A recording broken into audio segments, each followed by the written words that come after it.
morning and welcome to Unity South Central Region's monthly business mastermind training session. This session today is a special one that we do each year. This is an ethics training, and Unity ministers are required to take a session of ethics training every year. It's part of what's required in our agreement with Unity Worldwide Ministries. So the region is offering this to help you meet that. And I know we have at least one board member who's attending. This video, of course, becomes available publicly as well. So this different than our regular ministers board ministers ethics training. I have included some stuff for board members and specifically for board presidents, because they attend these meetings with us. They're invited to attend these meetings. They're not required, but they can if they want to. So we will refer to the board, to ministers, and to board members. And if this is something that you feel is helpful for your board, of course, that's part of what the region wants to do is support you and your board and your entire community any way they can. So once this is available online, if this is something that you would like to share with your board members, you are certainly welcome to do it. And other ministers who come in and watch this, you can still count this as your CEU for ethics. Our topic today is ethical leadership and governance, and we're going to specifically talk about the way ministers and boards work together. And as I've said, this training is oriented towards ministers and board presidents, but can be shared with boards if you feel like it would be valuable for your board to watch. Most importantly, it asks us to consider something different than the processes of the board. It asks us to consider our ethical commitment. What does it mean to ethically function as a board? And the considerations that are part of ethics are a little bit different and also a little bit similar to the regular processes that we generally train on when we're preparing our board to step in after they've been elected. So what is hard about spiritual center leadership? Well, let's start with this. When we come together with a new board, our board has known its minister as a minister, not as a business person.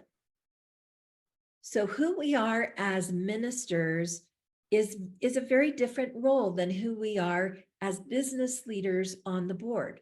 Who we have to be as ministers in the sanctuary is a holding for peace, comfort, love, forgiveness, kindness, teaching, acceptance, inclusivity. There are a number of roles that we play as ministers in the sanctuary that are different than the roles that we play when we as ministers step into the boardroom. And sometimes as ministers in our boardroom, we are the bearers of discomfort. We have to speak about the realities of the financial picture, about circumstances that have happened with congregants that are problems that we have to work through and figure out how to deal with. And sometimes when we step into the boardroom as ministers to speak with our board, we're coming as personnel. We're coming as people with a job grievance, with something that isn't being handled well in our job or some need that we have with our job. So it's a very different relationship for us as ministers when we begin working with a new board. And it's a very different relationship for them. Our interaction with them in the sanctuary has been an interaction of love, of appreciation, of curiosity, question, wanting to go deeper. Sometimes our interaction with our board members has meant that our board members have exposed deep and personal information about their life. We are coming onto a board with employers, because our board employs us as ministers, about whom we know personal stuff because we've served as their minister. So we have an expectation of who they will be as well, because our interactions with them have been different. And we have not seen them as business people.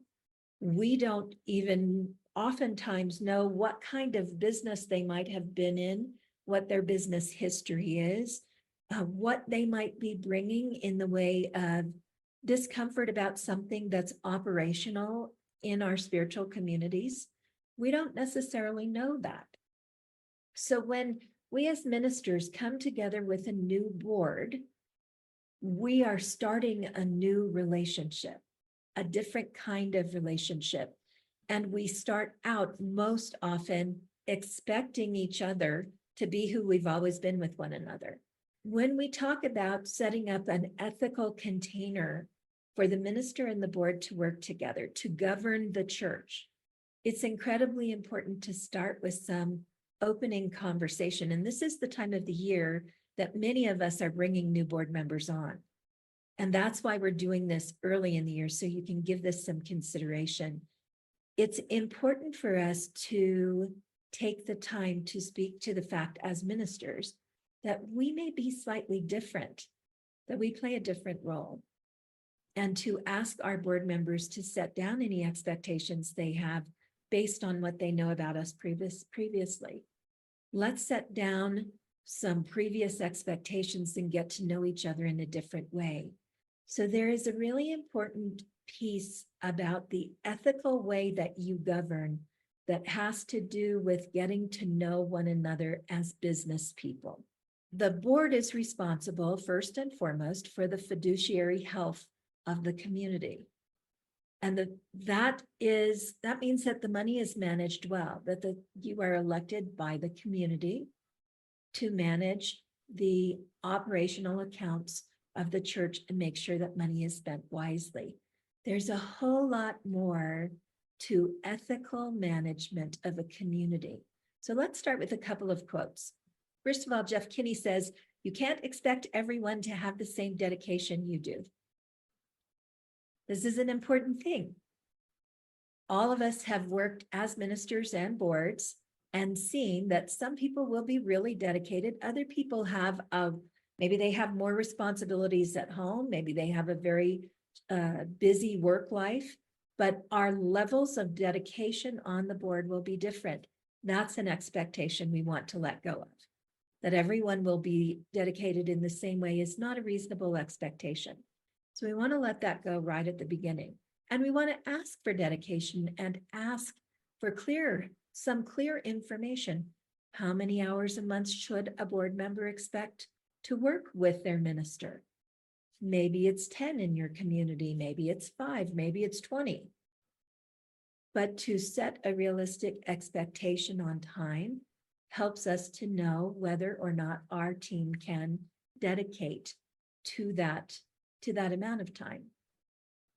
He was swimming in a sea of other people's expectations.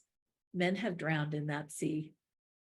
I love this quote because any minister has had that experience, that sense that they just could not meet the expectations of everybody in the community or even everybody on the board.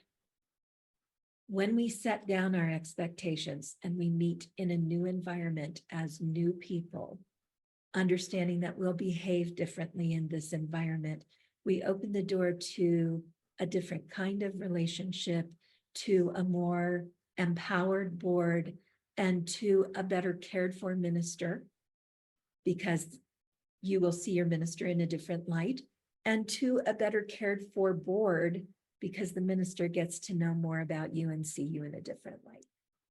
Ethical standards in governance. I'm going to read this to you and then we're going to talk about it. The minister and board of directors plays a pivotal role in upholding the spiritual center's ethical standards. Directors must act with integrity, transparency, and accountability to ensure the organization's success and maintain community trust. Upholding high ethical standards fosters a culture of trust, integrity, responsible decision-making, which ultimately contributes to the long-term sustainability of the community and the spiritual center. So in this case, one of the most important things for you to consider about the kind of overall picture of how of the health of your community is that these ethical standards are how you maintain and hold the trust of community. And why is that important? Because trust is so integral to whether or not people financially support their community. They have to believe that you are transparent with them, that you are making wise decisions, educated decisions, and that you are communicating with them about how their money is being used to help the community. And if the board becomes insular and quiet, and your board minutes are not available, people can't really get information about what comes to and through the board, it feels like the board is kind of leading behind a closed door rather than communicating openly with the community, then they're not certain about how their money is being used. This level of transparency, accountability, integrity, and communication is the responsibility of both the minister and the full board. And there are ways to do it. Obviously, we can't communicate about everything. There's some things that are confidential, but being transparent as appropriate is a really, really important thing. The ethics of a minister's role in interaction with a church board of volunteer trustees encompasses a wide range of principles reflecting the complex relationship between spiritual leadership and governance. And we just talked a little bit about how complex that is, right? The minister is serving two really different roles. And it is complex because all of those people who are on the board are the people that he or she knows from the sanctuary, that they know in a different way. It makes it very challenging for a minister. The ethical considerations for board members when working with a minister at the church are critical for ensuring the harmonious, effective, and transparent relationship that serves the best interest of the congregation and the church mission. Is what I'm covering today, because we have board members and ministers here, what I'm covering today are the areas that are appropriate for both. So ethically, it's the responsibility of the entire board, and let's just speak about the entire board with the minister as part of that body. It's the ethical responsibility of the board to uphold integrity and honesty. So what does that mean? Those are big words. Those integrity, we have to uphold integrity. If you look at the definition of integrity, integrity means wholeness. It means that there's not a hole in your bucket, right? There's a hole in your bucket has no integrity. It means that you are working as a whole unit. And this is an important piece. The integrity of the board is that the board speaks as a board. And this is important for ministers, that ministers agree to speak as the board has decided and not speak around the board. Well, yes, the board decided that. We don't use, as ministers, we don't use the board as a scapegoat, right? We don't say, yeah, well, I'm sorry you don't like that. That was a decision of the board. I have nothing to do with it. You are part of the board, even though you work for the board, which is the weirdest thing ever, guys, that you are part of the board and you work for the board. As part of the board, we agree to uphold the decisions of the board. As a board, we agree that even if it's the minister who comes in and says, listen, guys, I need you to get behind this thing. This has to change for the health of our organization, that the board will stand behind the minister and say, we made this decision as a board. They won't say, well, we wanted to keep our minister employed and she was going to quit if we didn't make a change here. This not scapegoating holds the integrity of the community, holds us together. We may not all agree in our board meeting, but when we step out as minister and board, we hold each other. And that way there's integrity in the decisions that are made and in the way we walk. We also bring our whole self to the board. We bring our history, we bring our experience, we bring our hurts. All of that comes to the board, and there's value in saying to your board as they come together, and your minister as well, each time you start a new board, is anybody bringing a hurt to this circle that we need to know about? Your minister might say, yeah, I had a really hard time with the last board. I'm grateful for the change. I wasn't able to find peace or a good working environment. So I'm hoping that this new board will work with me. Your board members might say, boy, we had a really rough time last time. I have another year to serve on this board, and I'm hoping that it's a more peaceful year than the year I had last time. Upholding integrity means that you bring your honest, full self to this work that you're going to do together, and that you share kindly, obviously, but also that you see each other as whole people joined together around a common theme. And that is what is going to sustain, hold, and grow your community. This brings us to respect and collaboration. Every time we come together as ministers with the board, we have gained a new employer body. The people who oversee us has changed. That happens for us every single year. Who we work for changes somewhat every single year. And we have to recommit ourselves to our level of respect for this body, that it is the representing voice of the community, that these are the people who were willing to step forward, and that they represent the greater body of the community. And it falls to us as ministers ethically to carry respect in. And respect is shown in many ways. Respect is shown by our ability and willingness to listen, accept criticism, all of those kinds of things, and also by our willingness to communicate openly and with care. Because even though these are the people who employ us, it takes a while for most boards to consider themselves employers. And many boards don't have the background. Many board members don't have the background of being an employer. They worked for someone, but they have never had someone work for them. So we have to both educate them on what it means to be an employer and also respect them as the employer that whole body is. That's challenging. Yet it's part of our ethical responsibility. It is equally our responsibility to collaborate with the board.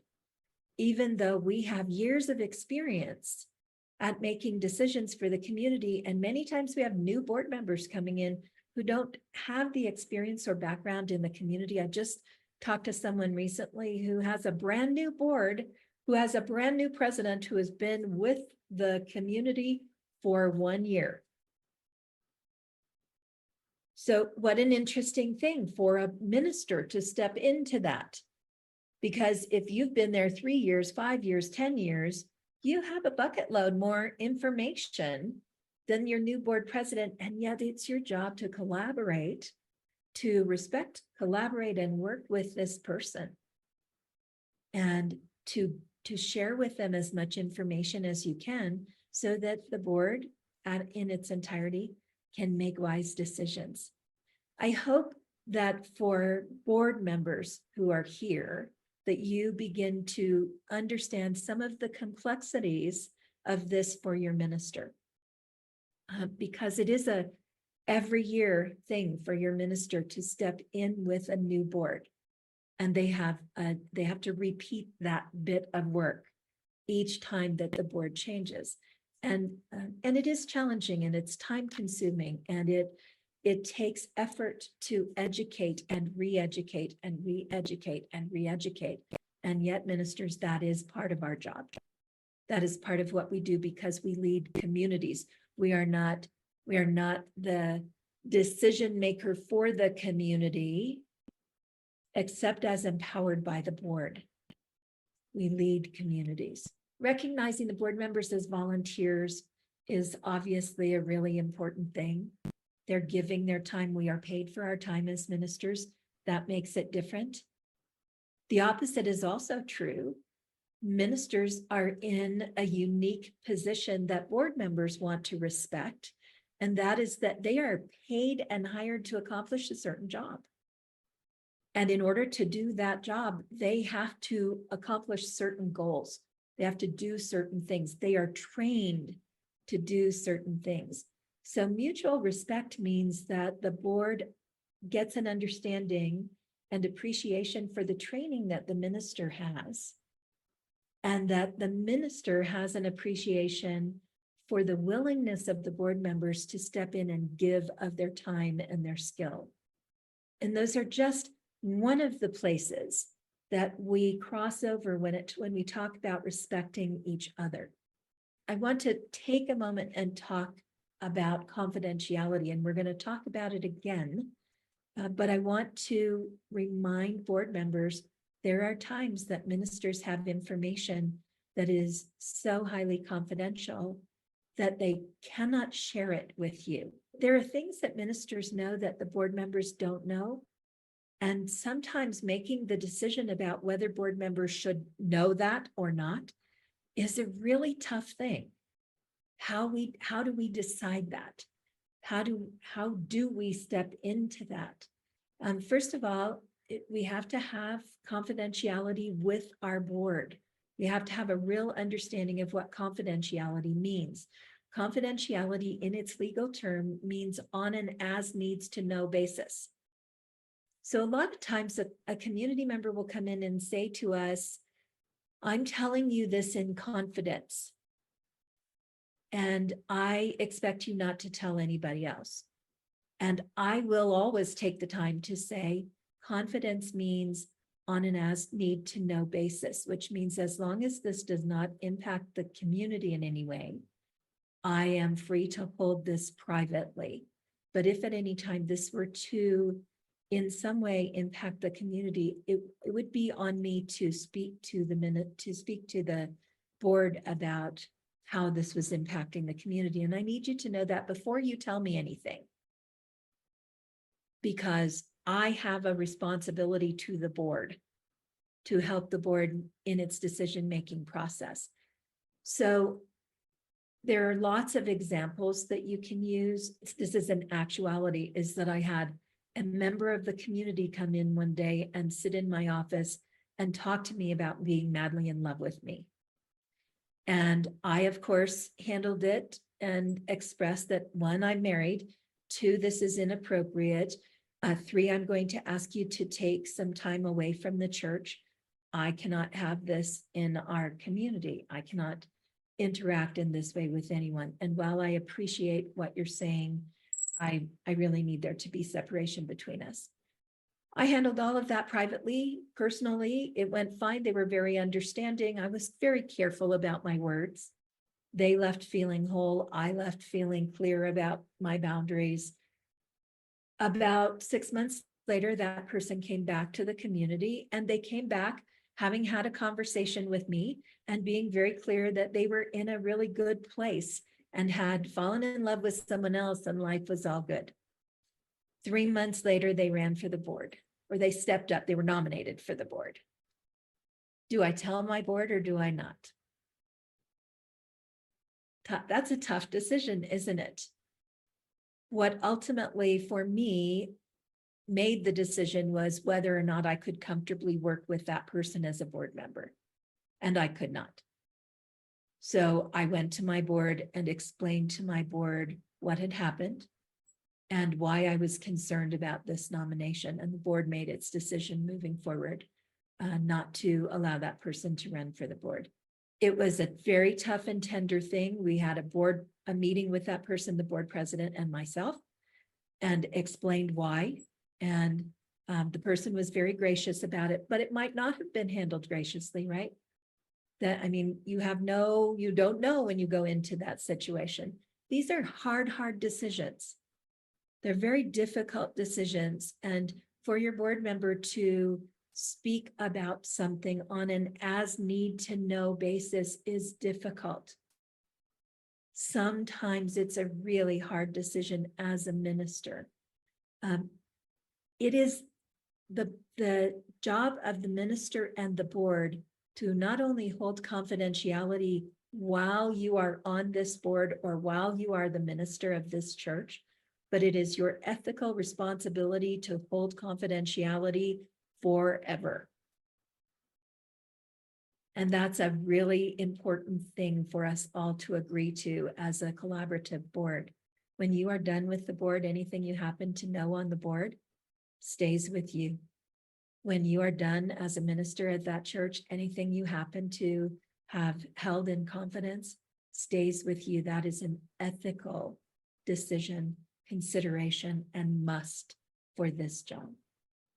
Ministers, this is an interesting area. Accountability, we talk about accountability a lot.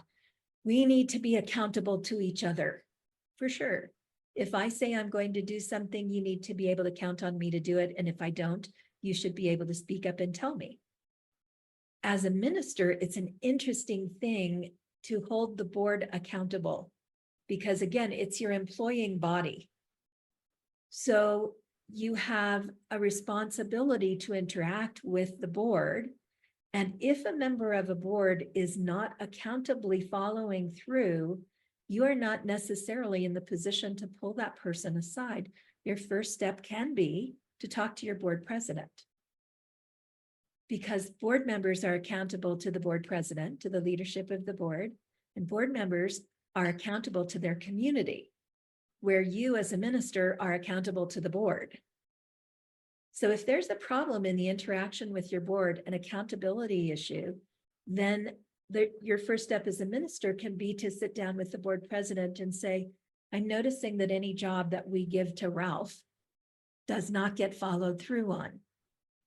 So I want to bring this to you and have conversation with you because we haven't really addressed accountability. Maybe we can address it with the whole board. Maybe you would like to speak privately with Ralph. Maybe we just know that Ralph has life circumstances that aren't going to allow as many things to be done by him. So maybe we want to reassign some of these things. How can I support you as the board president in handling the accountability issues with the board? And of course, if you have an accountability with your board, an accountability issue with your board president, you're in a tough spot because you have to have that conversation with your board president, with the person who you work for, the person who has the most direct interaction with you. And that's tough too. That's why we have UWM, because we have help. We have a place we can go to when we have that. We can reach out to a consultant if we have a conflict with a board president and say, I have a problem. I need another person in the room in this conversation to help me. And we do that because this is complicated.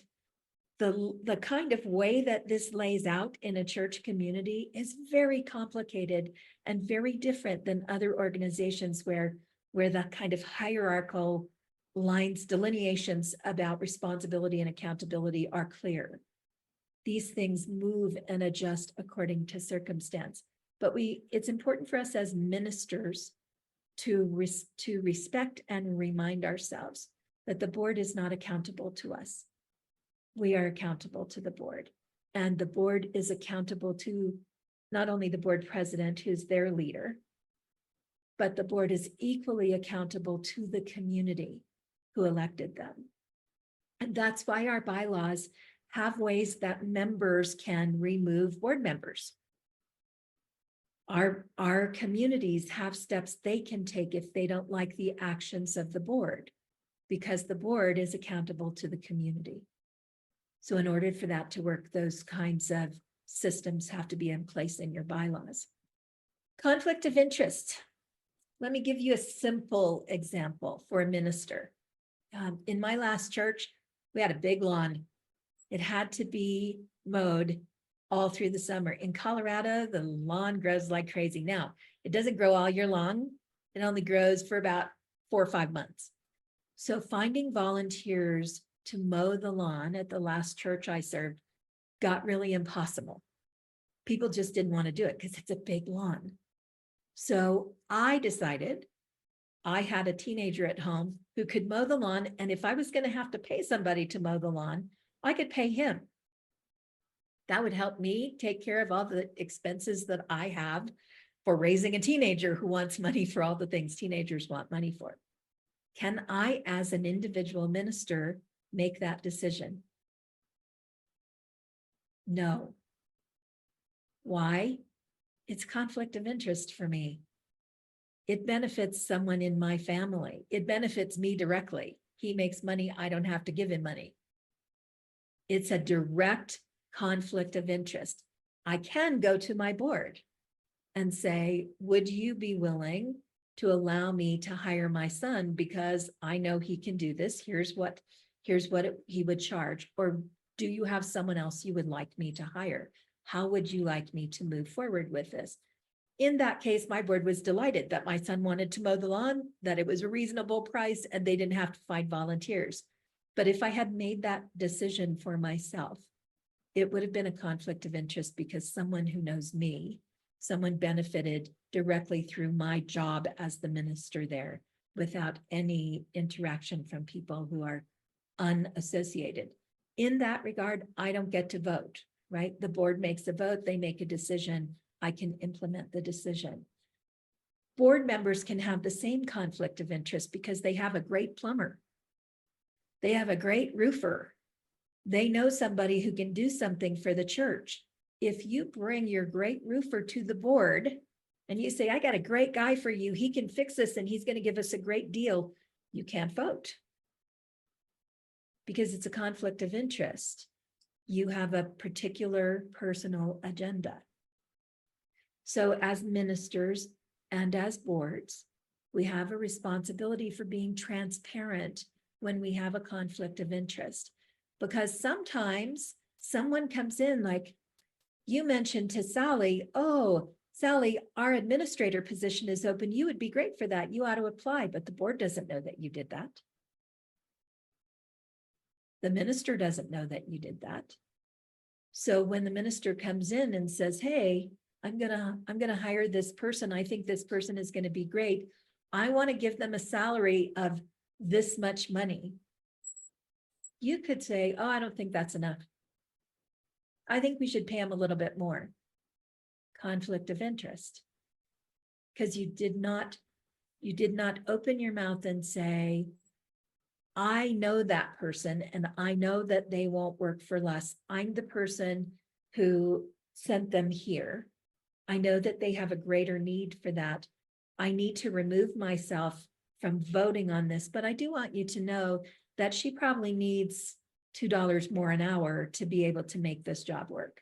You can absolutely speak for your person, but you have to step away from the conflict of interest position. You have to not vote on that, and you have to be transparent. We're required to be open and honest about our conflicts of interest. It's our job as a minister to empower a board. Ethical ministers will support the leadership and governance skill. How do we do that if we have a weak board? And that happens sometimes. Sometimes the board that comes in has very little background in managing a business like ours, or maybe they have no nonprofit understanding. Maybe they're great business people, but they've never worked for a nonprofit and they don't understand what the nonprofit kind of complexities of our business are and how they have to be considered. It falls to us as ministers to get education for our board, which is, again, an interesting place because where in the outside world are you as the CEO of a company responsible for educating the people you work for? You're not. But in this environment, we as ministers have a responsibility to get our board educated so that they can make good decisions. And that means that we have consultants to call on, or we offer some training of our own, or we look in our communities for group training that they might want to attend. Can we make them attend it? No. But we can bring it forward and explain why we believe it would benefit the church community. We can talk individually with our board president and ask our board president to get on board And sometimes, again, it's a conflict. Sometimes your board president is the one that needs the training. At which point you may have to call on UWM to give you some help in having this conversation.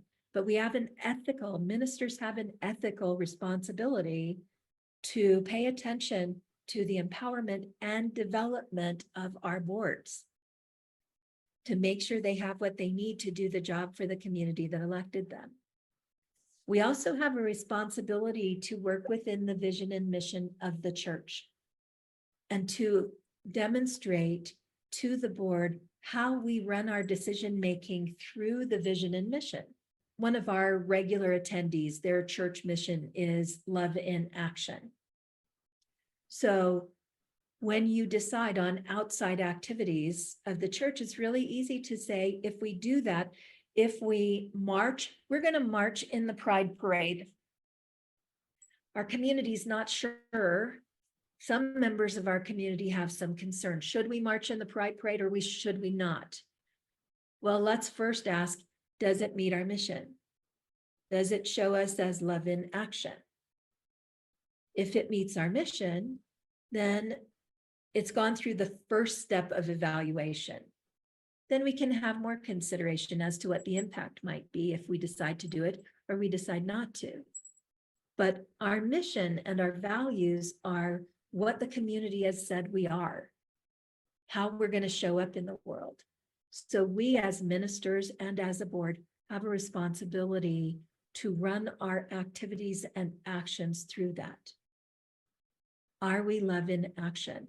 Now let's use a different example. We have homeless people living in our backyard, putting up their tents and burning fires at night.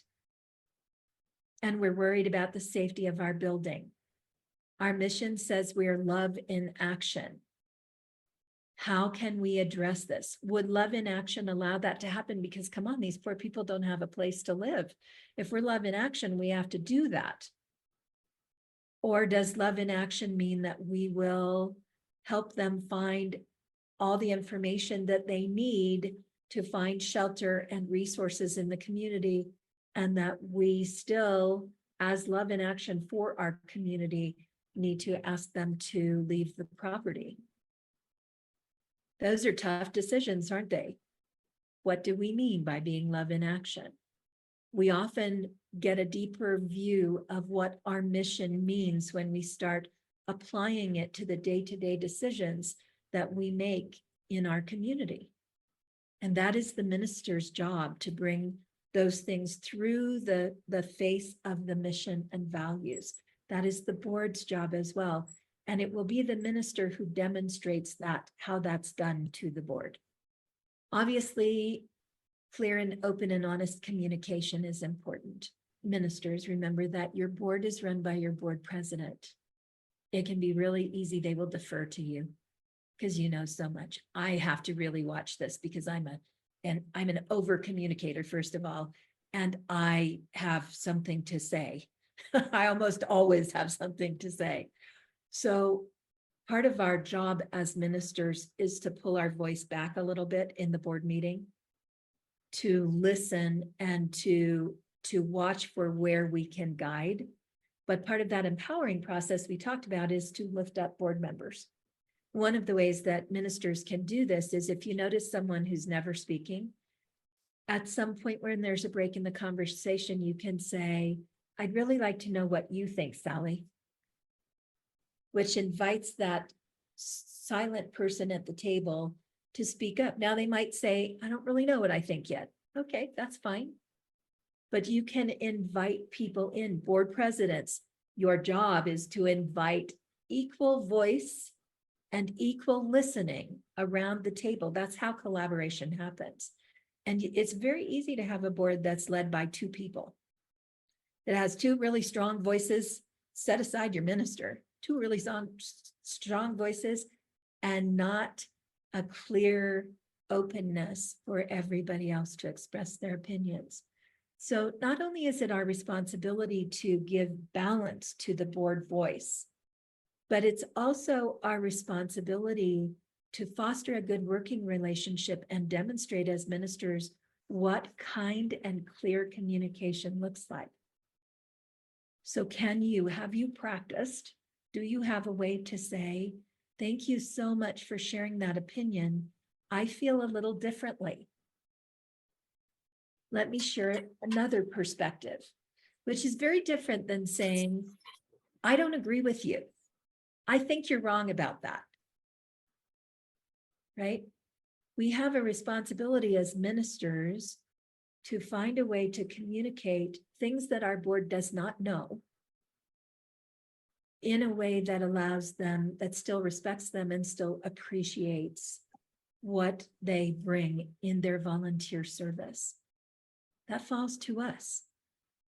Are there times that you have to clearly say that's a bad idea? Yes. If the board continues down a line that you absolutely feel strongly is going to cause damage, you may have to say, I really have a hard time with this, guys. I think it's the wrong decision. You do have to be willing to be honest about that.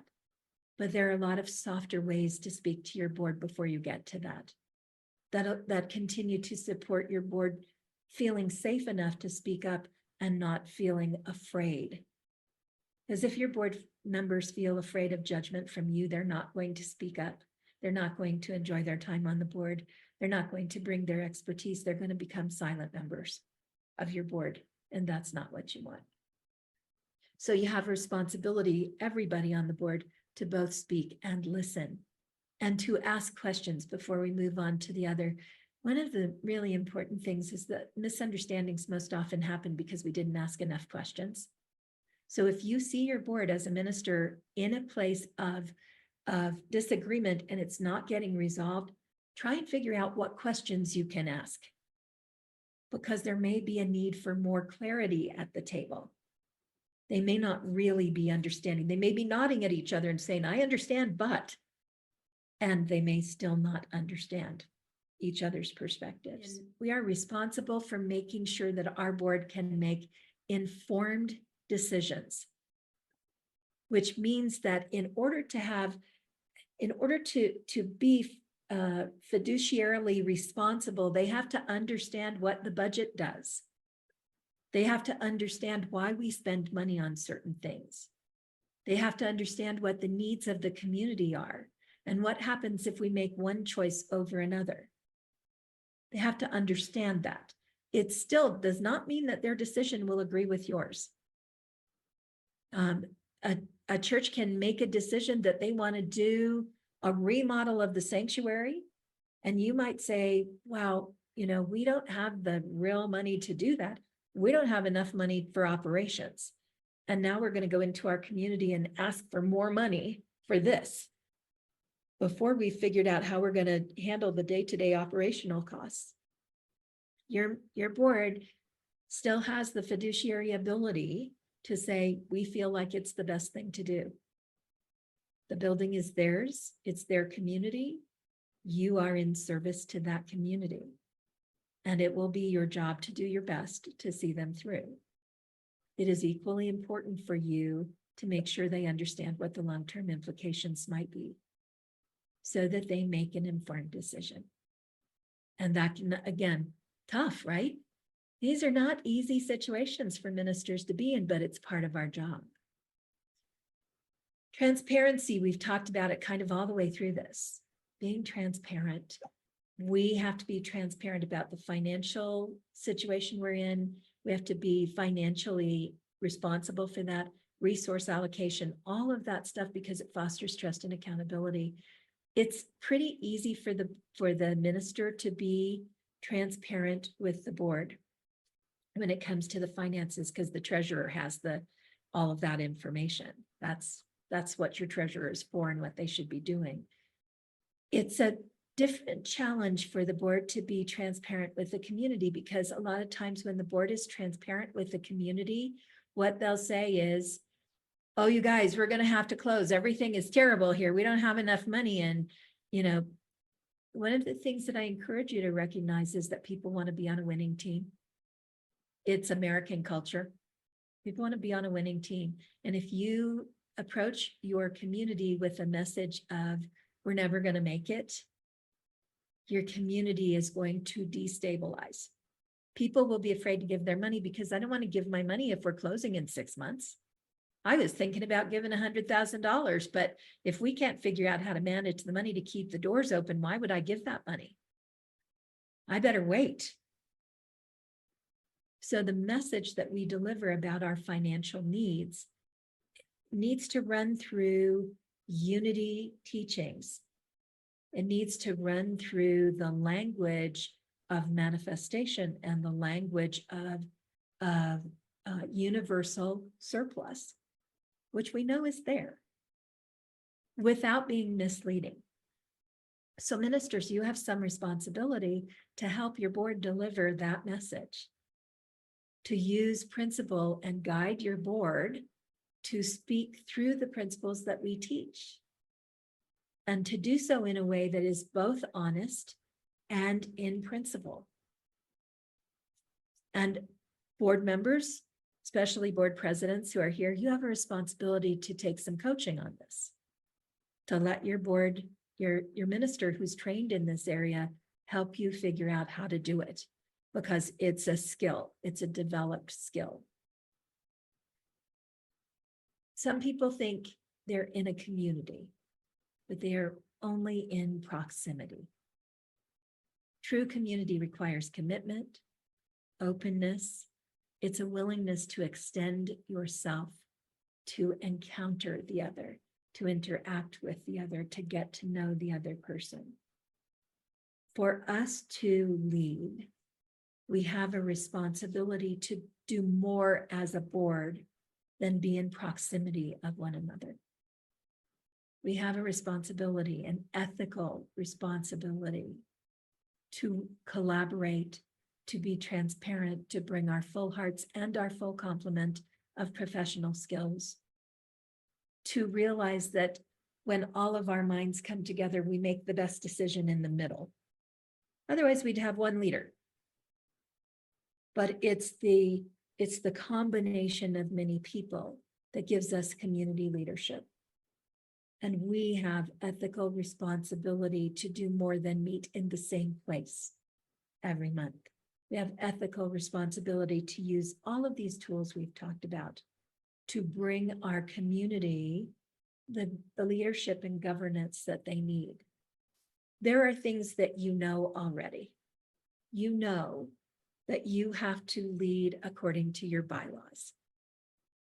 You know that your jobs are lined out. If you don't have a job description as a minister, how can you know what the board's expectations of you are? You have to have a job description. You have to be clear what your job is and what your job isn't. And everything is not your job. And board presidents, if everything is the minister's job, your minister is going to burn out and be gone quick. We have an ethical responsibility to take care of our board, and an ethical responsibility, especially here for the board presidents. You are the employer of the minister. You have an ethical responsibility to care for that person and make sure they have the benefits they need, make sure the pay is reasonable for the job, make sure the expectations that you put in place for them are fair and reasonable expectations. And you have responsibility, as you would anywhere out in the secular world, to tell someone if you see them overworking and out of balance. You have an ethical responsibility to come to them and say, how can I support you in taking a little time for yourself? We as ministers, you should know, we have to sign an ethical agreement that says we will take care of ourselves. Self-care is in our ethical agreement. Sometimes when ministers come to the board and say, I have to do some self-care, the board feels like they've been let down. The minister isn't doing enough of whatever it is the minister is supposed to do. But like anybody else, ministers have parents who die, kids who get kicked out of school, cars that break down, rent that goes up, all of those regular things that are part of life. And if your board is not paying attention to all of those things and expects the minister to come in every day and be the shining light for the community without any impact then you are failing in your ethical responsibility as an employer. Your job, and especially board president, is to do a check-in. Make sure that your minister is okay. And ministers, you have a responsibility to be forthcoming and transparent when you have life happening, so that your board can help you, support you, and allow you to keep your ethical promise to the larger unity body that you will exercise self-care so you can be the person you choose to be, the person that you have ordained, accepted ordination to be for the people that you all serve. This is a lot to consider. You can see through this presentation how complex and challenging it can be. When we come back together the third week of this month, same time, same channel, we're going to talk about the challenges of leadership and where some of these things have run aground for you, where your ship is no longer in the water, and where some of these things have come aground. It'll be an opportunity for us to talk together about the day-to-day challenges some of you are facing. So I look forward to meeting with you then. I really know this. I so appreciate the time that you give to your own training and development as ministers and board presidents. It's this commitment that you have that makes you do such amazing work in the world, that allows you to lead your communities in the powerful ways that you do. So thank you so much for the gift of your time and your attention and your caring in the world. And I look forward to seeing you very soon, in a couple weeks. Have a great afternoon.